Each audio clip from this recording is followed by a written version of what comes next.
পুরুষ কিন্তু ভালোবাসায় ততটা আটকায় না যতটা আটকায় সম্মানে। যদি দুজন নারী একজন পুরুষকে মেসেজ করে এবং সেই পুরুষটি মেসেজের রিপ্লাই করতে সেই মুহূর্তে ভুলে যায়, একজন নারী কি করছে, বারবার সে মেসেজ করছে যে কেন রিপ্লাই করলে না, কি হয়েছে, আরেকজন কিন্তু বেমালুম ভুলেই গেছে, ইগনোর করেছে, পাত্তা দেয়নি। তোমরা কি জানো সেই পুরুষটি কার দিকে বেশি আকৃষ্ট হবে? যে ভুলেই গেছে, যে সে রিপ্লাই করেনি, পুরুষটা কিন্তু তার দিকেই আকৃষ্ট হবে। এটাই কিন্তু পুরুষের সাইকোলজি। তুমি যদি পুরুষের সাইকোলজি বুঝে যাও এবং সেই অনুযায়ী যদি তুমি কথা বলতে শুরু করো, আমি কথা দিচ্ছি সেই পুরুষটি কিন্তু তোমার জন্য পাগল হয়ে যাবে, তোমার প্রতি অ্যাডিক্টেড হয়ে যাবে, তোমার প্রতি আসক্ত হয়ে যাবে। আমি তোমাদের সাথে 3 রকমের রুলস নিয়ে কথা বলবো, যা তোমাদের অবশ্যই ফলো করতে হবে। জানো তো, শুধুমাত্র কথা বলার স্টাইল চেঞ্জ করলেই তুমি তোমার পার্টনারকে তোমার দিকে আকৃষ্ট করতে পারবে।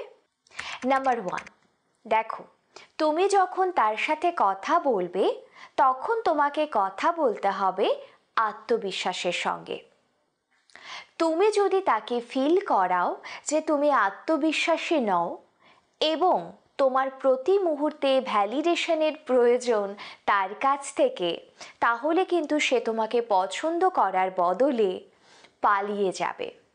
তোমার জন্য পাগল হওয়ার বদলে তোমাকে একটা সময় পাগল ভাবতে শুরু করবে। কথা বলতে হবে আত্মবিশ্বাসের সঙ্গে, কিন্তু কখনোই ডেসপারেট এনার্জি দেওয়া যাবে না। আমি তোমার জন্য পাগল, আমি তোমাকে ছাড়া বাঁচবো না, এই ধরনের কথাগুলো যখন তুমি বলতে শুরু করবে তখন বোঝাবে যে তুমি কতটা নিডি, তুমি কতটা অসহায়। আর যদি কেউ বুঝে যায় যে তুমি কতটা অসহায়, তাহলে বিশ্বাস করো সে তোমাকে অসহায়ই করে দেবে। নাম্বার 2, এই রুলসটা অবশ্যই মনে রাখবে। তুমি তোমার পার্টনারকে বা পছন্দের পুরুষকে সবসময় হিরো বানানোর চেষ্টা করবে, কিন্তু কখনোই গড বানানোর চেষ্টা করবে না। তার মানেটা কি জানো? যখন সে তোমার জন্য কোনো কিছু করছে তখন তাকে অ্যাপ্রিসিয়েট করো। ধরো তুমি কোনো ভারী ব্যাগ নিজে ক্যারি করতে পারছো না, সে তোমাকে হেল্প করলো, তুমি তাকে কি করবে? অ্যাপ্রিসিয়েট করবে। কিন্তু যদি ব্যাপারটা এমন হয় যে তুমি এত বেশি বলে ফেললে যে প্রথমে সে আত্মবিশ্বাসী হলো এবং দিনের পর দিন সে ওভার কনফিডেন্ট হতে শুরু করলো। আর যেই মুহূর্তে মানুষ ওভার কনফিডেন্ট হয়ে যায় তখন সব কিছু তারা নিজেরাই খারাপ করে দেয়। ওভার কনফিডেন্ট অলওয়েজ ক্ষতি করে।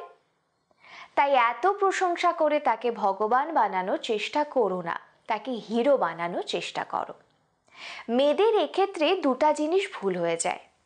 একে তো কাউকে এত বেশি প্রশংসা করে যে সে এমন ভাবতে শুরু করে যেটা সে নয়, তখন শুরু হয় অবজ্ঞা, অবহেলা। আবার আরেকটা ভুলও মেয়েরা করে, এমন একটা ভাব করে যেন এই কাজটা করা তারই কাজ, তার জন্য কোনো অ্যাপ্রিসিয়েট কখনোই করে না। এতে কি হয়, যখন একটা মানুষ দিনের পর দিন জানছে যে তুমি কখনোই তাকে অ্যাপ্রিসিয়েট করো না, সেক্ষেত্রে সে তোমার জন্য খুব একটা কিছু করার ইচ্ছাই প্রকাশ করবে না।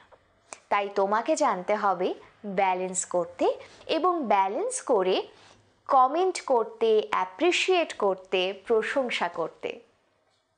নাম্বার 3, ভীষণ ইম্পর্টেন্ট, ঝগড়ায় কখনো অতিরিক্ত আবেগ দেখাতে যাবে না। তার মানে তুমি যখন কারোর সাথে অনেক দিন থেকে আছো তখন ঝগড়া যে হবে এটাই তো স্বাভাবিক। ঝগড়া হলে অতিরিক্ত আবেগ দেখিয়ে সেটাকে আরো খারাপ করো না। ধরো কোনো কারণে ভুল বোঝাবুঝি হলো, কথা কাটাকাটি হলো, তুমি কি করছো? তুমি বারবার তাকে নক করছো, বারবার তাকে বলছো এটা কেন করলে, এটা কেন করলে, এটা কেন করলে। এইরকমটা করো না। কিছু সমস্যা এমন হয় যেটা সঙ্গে সঙ্গে ফিক্স করা যায় না, সেক্ষেত্রে তোমাকে দিতে হবে দূরত্ব সৃষ্টি করতে হবে। কি করতে হবে? স্পেস দিতে হবে, যাতে সে নিজের ভুলটা বুঝতে পারে, যাতে সে তোমাকে সেই সময় মিস করতে পারে। যখন একটা ভুল মানুষ রিয়ালাইজ করে তখনই কিন্তু সে শোধরায়, কিন্তু তুমি যদি বারবার তাকে বলতেই থাকো তুমি ভুল করেছো, ভুল করেছো, ভুল করেছো, কনস্ট্যান্ট বলতে থাকো, তাহলে সে বুঝতে পারবে তুমি কতটা নিডি। তাই ঝগড়া হলে অবশ্যই একটু দূরত্ব তৈরি করবে, যাতে সে নিজের ভুলটা বুঝতে পারে এবং তোমাদের সম্পর্ক আরও মজবুত হয়। নাম্বার 4, পুরুষ কিন্তু ভালোবাসায় ততটা আটকায় না যতটা আটকায় সম্মানে। তার মানে তুমি কখনো তোমার পার্টনারকে এমন কোনো কথা বলবে না যাতে সে ছোট মনে করে নিজেকে। এমন জায়গায় তাকে আঘাত করবে না যাতে সে নিজেকে অনেক বেশি ছোট আর অযোগ্য মনে করে। তার এবিলিটি নিয়ে কখনোই প্রশ্ন করবে না। ছেলেরা এটা জাস্ট নিতেই পারে না। এমন নয় যে সে কি পারে বা কি পারে না তুমি জানো না, তুমি জানছো, তারপরও তাকে মুখের ওপর বলো না। আমাদের অনেকেরই একটা দোষ আছে, আমরা মুখের উপর কিছু কথা বলে দিই, কিন্তু সেই পুরুষটি কিন্তু মনের ভেতরে সেটা নিয়ে বসে থাকে। দেখো, হতে পারে তোমার পার্টনার তোমাকে নিয়ে পাহাড়ে যেতে চায় এবং তুমি খুব ভালো মতো জানো যে সে কিন্তু ততটা ভালো গাড়ি চালায় না। সেক্ষেত্রে তুমি কখনোই বলবে না তাকে যে তুমি ভালো গাড়ি চালাতে পারো না, তুমি কখনোই তাকে বলবে না তোমার দ্বারা এটা হবে না বা আমার জীবনে ঝুঁকি আছে, এমনটা বলো না। তার বদলে তোমাকে বলতে হবে যে আমার পাহাড়ে ভীষণ ভয়, আমি যেতে পারবো না। তার মানে তার অ্যাবিলিটি নিয়ে তুমি কিন্তু প্রশ্ন করলে না, তুমি কথাটাকে ঘুরিয়ে দিলে।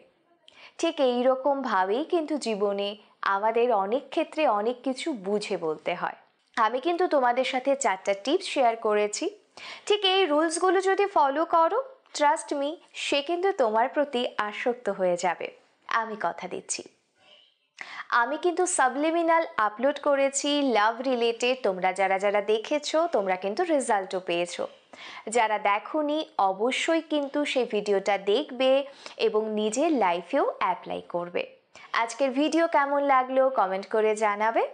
প্রত্যেকে অনেক ভালো থেকো।